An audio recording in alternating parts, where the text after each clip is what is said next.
chronique Le goût d'écrire, les dialogues. Gabriel Marcoux-Chabot, bonjour. Bonjour Jimmy. Et là, je vois ici qu'on a plein de beaux exemples de dialogues. Donc, qu'est-ce que tu as à nous dire sur le sujet? Bien, tu sais, à partir du moment où on écrit une histoire, on met en scène des personnages. Puis quand on a des personnages, bien, en général, ils vont parler, ils vont échanger, ils vont même se parler à eux-mêmes, disons. On peut difficilement s'en sortir autrement. C'est certain qu'il y a des auteurs qui utilisent pratiquement pas de dialogue, mais en général, on fait parler nos personnages. Puis aujourd'hui, on va voir techniquement comment on rédige ces dialogues-là, comment on peut les intégrer efficacement à notre texte. Parce que là, je vois qu'il y a comme des exemples, puis il y a des dialogues beaucoup plus massifs, des dialogues plus épurés, plus rythmés. Comment ça se passe? Puis, tout à fait. Avant d'arriver à ces exemples-là précisément, on va répondre à une question simple qu'on me pose souvent, c'est comment on les écrit, les dialogues? Parce qu'il y a toutes sortes d'exemples. Des fois, on utilise les guillemets, des fois, on utilise les tirets, puis là, les gens, des fois, se sentent un peu mêlés par rapport à ça. Autrefois, on avait des façons un peu complexes de rendre les dialogues, en utilisant les 2 points, des guillemets, des fois avec des tirets ou non. Aujourd'hui, on utilise en général une façon simplifiée de rendre les dialogues. On utilise simplement les tirets. Aussitôt qu'un personnage parle, on a un tiret avec le paragraphe de texte qui correspond à ce qu'il va dire dialogue. Finalement. C'est aussi simple que ça. C'est ce que je vous ai présenté dans l'exemple 1 qu'on peut voir à l'écran en ce moment. Et là, j'ai choisi un dialogue d'une simplicité déconcertante. On peut jouer ce dialogue-là. Je vais faire le premier personnage. Vas-y. Salut. Salut. Ça va? Oui, et toi? Très bien, vraiment. Fin du dialogue. On voit à chaque réplique, on met un tiret. C'est bon.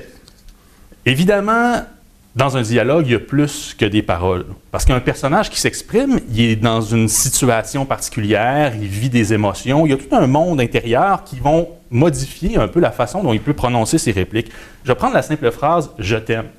Je t'aime, ça peut être dit dans plein de circonstances différentes. Ça peut être dit avec sincérité dans un élan d'émotion, mais ça peut être dit aussi d'une manière un peu subtile pour manipuler quelqu'un. Ça peut être dit avec colère dans une certaine circonstance. Je t'aime en tant que tel, c'est une phrase qui peut s'accompagner de toutes sortes de précisions différentes.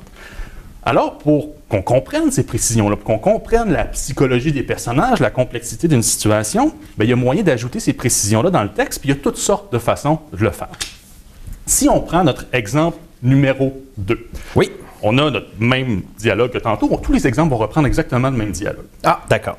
Ici, on a ce qu'on appelle un discours direct, mais on va ajouter des incises. C'est-à-dire qu'on va ajouter des précisions à l'intérieur même des répliques. « Salut !» s'exclama Jean avec enthousiasme. « Salut !» répondit Julie d'un ton neutre, etc.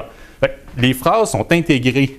Les précisions sont intégrées au dialogue avec un petit signe de ponctuation qui permet de les identifier et on peut ajouter des précisions sur les circonstances, le ton, la façon dont c'est dit. L'incise va toujours commencer par un verbe qui nous dit la façon dont c'est prononcé, s'exclama, répondit, questionna, etc., etc. Puis pour justement faciliter au niveau de la lecture la distinction entre ce qui est dit par le personnage puis ce qui est éprouvé ou ce qui est mis en texte. Exactement. Il y a une autre façon d'ajouter ces précisions-là, c'est d'ajouter carrément des paragraphes de narration. Pas utiliser la forme de l'incise qui peut parfois être un petit peu limitante, parce que des fois, on veut ajouter beaucoup de précisions, ça prend de l'espace, et là, si on met ça en incise dans notre dialogue, ça devient très, très lourd. Fait qu'on peut ajouter carrément des paragraphes d'explication à l'intérieur du texte. C'est ce qu'on voit dans notre exemple numéro 3. Ici, entre chaque réplique, toujours les mêmes répliques, j'ajoute des petits paragraphes qui me donnent des explications sur le texte. Salut! Jean semblait enthousiaste, Julie un peu moins, et cela transparut dans le ton morne de sa réponse. « Salut !» Jean ne le remarqua pas, il semblait tenir à continuer la conversation. « Ça va? » Fait que là, à chaque lecture, puis là, on peut jouer, j'imagine, à mettre le dialogue avant ou après cette explication-là sous forme de paragraphe. Parce que, juste dans l'exemple que tu as dit, et cela transparut dans le ton morne de sa réponse « Salut ». Immédiatement, dans notre tête, on lit le « salut » sur un ton morne parce qu'il précédait le dialogue. Exactement. Puis évidemment, on peut mêler ces deux façons-là. Les précisions dans les incises, les précisions dans les paragraphes de narration. Tout ça va donner une richesse au dialogue auquel on veut faire assister d'une certaine façon notre lecteur. Ça, c'est dans le discours direct. C'est-à-dire qu'on a lu jusqu'à maintenant exactement les paroles que les personnages prononcent dans notre fiction. Évidemment, il y a des façons de rendre les discours de façon tout à fait indirecte, sans rapporter ces paroles directement là. Dans mon exemple 4, c'est le même dialogue, mais on l'a transformé en narration finalement, avec ce qu'on appelle en littérature une focalisation externe. Ça veut dire que c'est comme si on était témoin de la conversation. On nous donne des explications, mais très, très objectives. Jean salua Julie avec enthousiasme. Cette dernière le salua à son tour, mais d'un ton plutôt morne. On retrouve notre ton morne de tantôt, mais sans les phrases exactes. Il y a moyen, par exemple, de rentrer beaucoup plus dans la tête d'un personnage, de rapporter un dialogue en discours indirect, mais avec une focalisation interne. Ou c'est comme si on était exact dans la tête du personnage, on vivait les émotions dont on a parlé dans notre dernière chronique. Et là, ça peut donner quelque chose d'un peu plus intéressant. Et là, je vous lis le même dialogue, mais rapporté dans un discours indirect avec focalisation interne. Comme il s'y attendait, cet abruti de Jean l'aborda comme il le faisait chaque matin, avec le ton agressant et stupidement joyeux qui était le sien. Comme d'habitude, il cherchait à entamer la conversation, et même si Julie n'en avait absolument aucune envie, elle fut bien obligée d'écouter l'imbécile heureux qui lui servait de collègue étaler encore une fois au grand jour son exaspérante joie de vivre. Donc, on a toute l'explication de comment le personnage de Julie vit la conversation. Tout à fait. Puis là, c'est exactement le même dialogue qu'on avait au début, sauf qu'on l'imagine complètement différemment. Il y a une texture, il y a une profondeur, il y a une histoire qui est en train de se mettre en place. Puis c'est ça, la richesse, quand on écrit des dialogues.